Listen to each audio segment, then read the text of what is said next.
राधे राधे आप सभी को।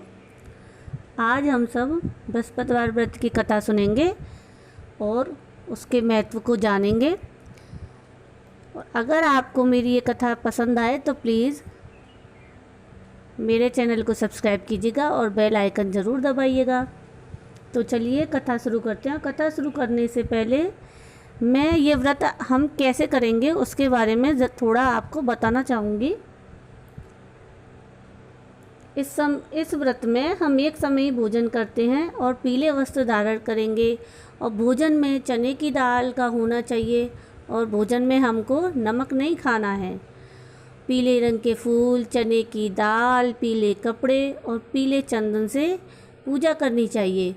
पूजन के पश्चात हम कथा सुनेंगे। इस व्रत के करने से बृहस्पतिवार भगवान अति प्रसन्न होते हैं और धन और विद्या का लाभ होता है। और इस व्रत में केले का पूजन होता है, भगवान विष्णु की पूजा की जाती है। तो चलिए कथा शुरू करते हैं। किसी गांव में एक साहूकार रहते थे जिनके घर में अन्न, वस्त्र, धन किसी चीज़ की कोई कमी नहीं थी, परंतु उनकी स्त्री बहुत कृपण थी, यानी कंजूस थी। वह किसी भी भिखारी को कोई भिक्षा नहीं देती थी, सारे दिन घर के काम काज में लगी रहती थी। एक समय एक साधु महात्मा बृहस्पतिवार के दिन उसके द्वार पर आए और भिक्षा की याचना की। स्त्री उस समय घर के आंगन को लीप रही थी। इस कारण साधु महाराज से कहने लगी, महाराज इस समय तो मैं घर को लीप रही हूँ, आपको कुछ नहीं दे सकती, फिर किसी समय आना। साधु महात्मा खाली हाथ चले गए।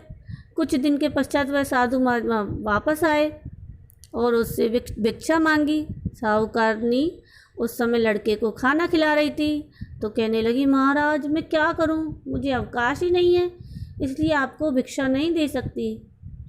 अब तीसरी बार महात्मा वापस फिर उसके द्वार पर भिक्षा मांगने आए, तो उसने उन्हें उसी तरह टालना चाहा, परंतु महात्मा जी कहने लगे, यदि तुमको बिल्कुल ही अवकाश हो जाए तो क्या तुम मुझको भिक्षा दोगी?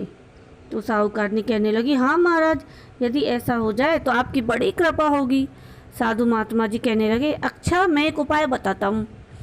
तुम बृहस्पतिवार को ये दिन चढ़ने पर उठो और सारे घर में झाड़ू लगाकर कूड़ा एक कोने में इकट्ठा करके रख दो।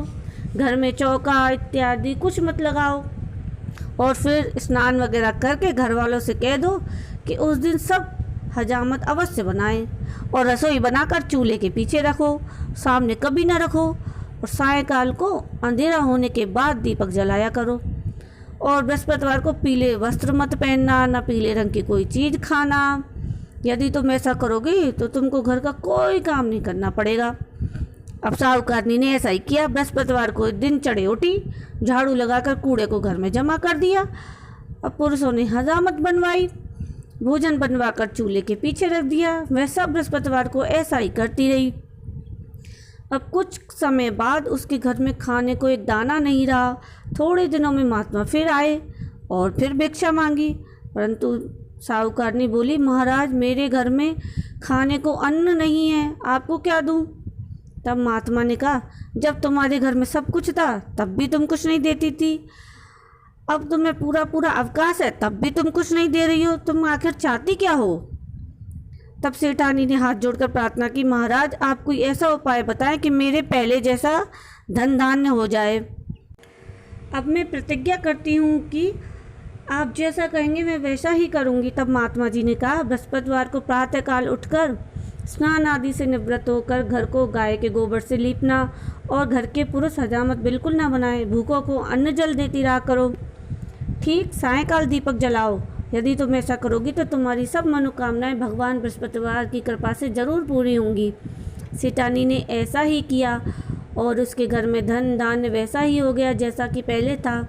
इस प्रकार भगवान बृहस्पति जी की कृपा से अनेक प्रकार के सुख भोग कर दीर्घकाल तक जीवित रही। बोलो बृहस्पतिवार भगवान की जय।